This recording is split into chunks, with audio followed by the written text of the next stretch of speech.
ایک نوجوان لڑکا ہے جس کا نام ابو کرصافہ ہے، بکریاں چراتا ہے اور اپنی خالہ کے ہاں قیام پذیر ہے۔ تو ایک دن اس نے حضور کو دیکھ لیا اور خوش قسمتی کہ حضور نے بھی اسے دیکھ لیا۔ تیری پہلی نظر کا وار توبہ، دل اب تک دعائیں دے رہا ہے۔ تو اب اس کو سب بکریاں بھول گئیں، وہ بکریاں لاتا ہے اور چراگاہ میں چھوڑتا ہے اور آ کے حضور کی مجلس میں بیٹھ جاتا ہے۔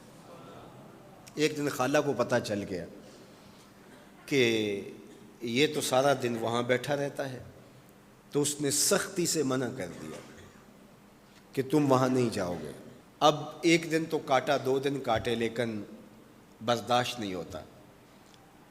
آ کے اپنی ماں کو اور خالہ کو بٹھا کے ابو کرصافہ کہنے لگے، نوجوان لڑکا ہے، کہ میں تمہاری بات مان لیتا ہوں، نہیں جاؤں گا، لیکن ایک بات تم میری مان لو۔ انہوں نے کہا کیا؟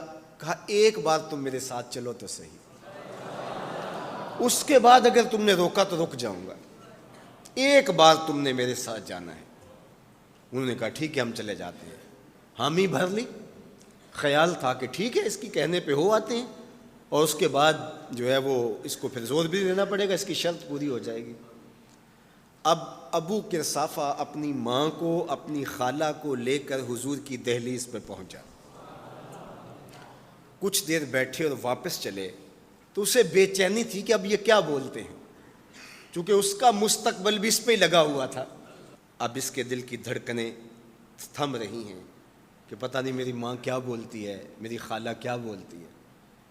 تو ابو کرصافہ کی خالہ نے بول کے کہا ما رأینا مثل ھذا الرجل، زندگی میں ایسا سونا بندہ دیکھا ہی نہیں۔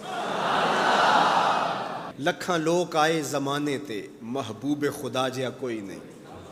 لکھاں لوگ آئے زمانے تے، محبوب خدا جیا کوئی نہیں۔ لکھاں سونے بن بہندے نے، او دی خاکے پا جیا کوئی نہیں، او دی خاکے پا جیا۔ اور اعظم چشتی مرحوم ساری زندگی حیرت میں گزار دیتے ہیں اور لکھتے ہیں کہ سمجھا نہیں ہنوز میرا عشق بے ثبات، سمجھا نہیں ہنوز میرا عشق بے ثبات۔ تو کائنات حسن ہے یا حسن کائنات؟ تو کائنات حسن ہے یا حسن کائنات؟ احسن وجہن، ابو کرصافہ کتنا سونا چہرہ تھا، کتنا سونا چہرہ تھا۔ ولا انقا ثوبن، اور جتنے سونے کپڑے تھے اتنے سونے کپڑے بھی کسی کو پہنے ہوئے نہیں دیکھا۔ اور تیسری بات فرمایا ولا الین کلامن، جتنی میٹھی باتیں کرتا تھا، شہد ٹپکتا تھا اس کے لہجے سے۔ اللہ اکبر، اس کے لہجے سے شہد ٹپکتا تھا۔ تینوں سینے دی میں ٹھنڈ آکھاں، شہد گلاب تے کھنڈ آکھاں، تینوں نبیاں دا میں لاڑا آکھاں، تیرے ہجر دے وچ میں ہاڑا آکھاں۔ تو کہا ابو کرصافہ آج کے بعد ہم تجھے نہیں روکیں گے، سویرے آیا کر، شام آیا کر، دوپہر آیا کر، تو جی بھر کے محمد کے چہرے کو دیکھا۔